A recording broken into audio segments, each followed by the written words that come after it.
They're more obsessed with me than before. Before they just loved me, but now everybody will say, "Oh, Mom, you are our idol," or what you are, we're. Almost a quarter of a century after she and her husband, dictator Ferdinand Marcos, were ousted from power in a popular uprising, Imelda Marcos has vowed to make a comeback to Filipino politics. She is running as a candidate for the National Congress in this year's general elections. Talking about democracy, my late husband did not believe in democracy of a popularity contest. Not all that is good is popular, and not all that is popular is good. And democracy is not a leveling ideology that all of us must live 10 feet high, or all of us must have $10 an hour, or all of that. It's like nature. The mountain go this way, that way, and then the wind goes this way, up and down. During her years as First Lady, Imelda Marcos became the second most powerful figure in the regime. Her personal brand of politics and her obsession with luxury and beauty turned her persona into a universal symbol of frivolity. When rebels sacked the presidential palace, they stumbled upon her legendary collection of 3,000 pairs of shoes. I have more shoes now than before because they think I have been deprived of my 3,000 pairs, so I have more shoes now, I think. Synonymous to shoes. And it has become synonymous to me. He said, "Mrs. Marcos, what do you think about shoes?" I said, "Well, now it's my best defense." Because when the world went to my closet, to Imelda's closet, they did not find skeletons. They find beautiful shoes. And this is a Goya, for instance. This is a Goya? Yeah. And this is a Pissarro.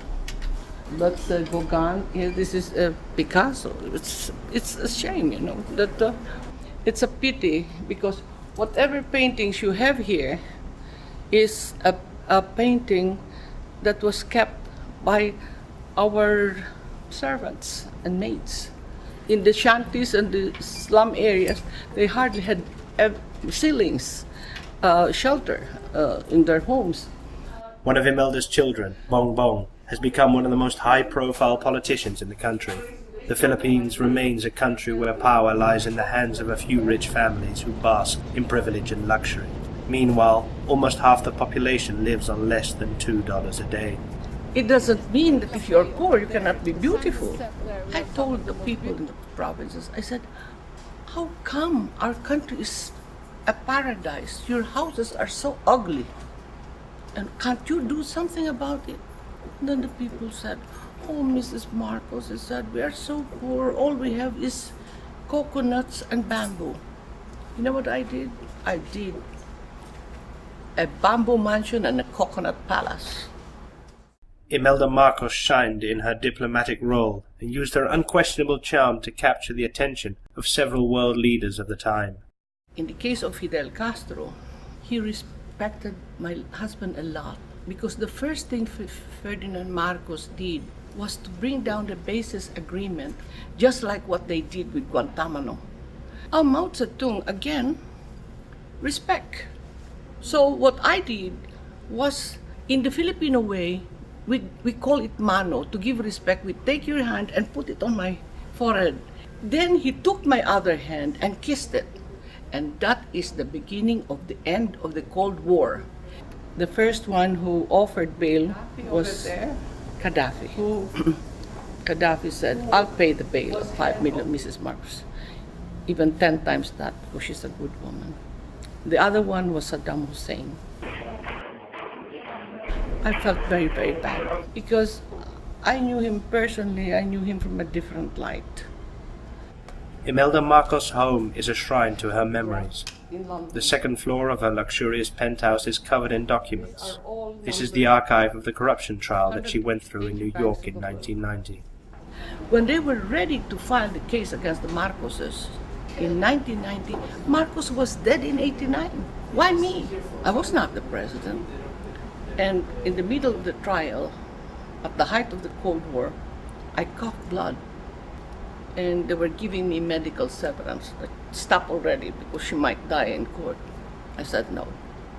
Give me 1 week to recover. More than life, I value vindication."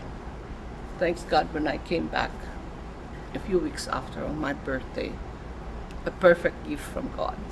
On my birthday, I won the case of the century.